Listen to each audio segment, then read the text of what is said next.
আবু হুরায়রা রাদিয়াল্লাহু তাআলা আনহু আরেক ধাপ এগিয়ে গিয়ে বলেন, মা রাআইতু শাইআন আহসানা মিন রাসূলিল্লাহি সাল্লাল্লাহু আলাইহি ওয়াসাল্লাম, আমি নবী করিম আলাইহিস সালাম থেকে অধিক সুন্দর কোনো কিছুই দেখিনি।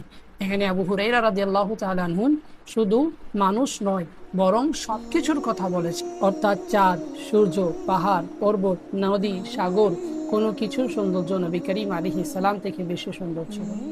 নবীজির চেহারা নূর এতটাই জ্যোতিময় ছিল যে চাঁদের আলোও তিনার কাছে নিবা নিবা মনে হতো। নবী করিম আলাইহিস সালামের সৌন্দর্য শুধু তিনার চেহারা মোবারকের মধ্যে সীমাবদ্ধ ছিল না, বরং তিনার প্রতিটি অঙ্গ সৌন্দর্য এবং নূরে ভরপুর ছিল। ইবনে আব্বাস রাদিয়াল্লাহু তাআলা আনহুমা বলেন, আফলাজাত সামানিয়াতাইন, তিনার সামনে দাঁত মোবারকে সামান্য একটু ফাঁকা ছিল।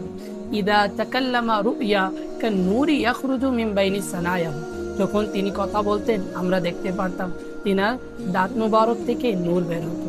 সুবহানাল্লাহ, রাসূলুল্লাহ সাল্লাল্লাহু আলাইহি সাল্লামের প্রতিটা অঙ্গ নূরে ভরপুর ছিল।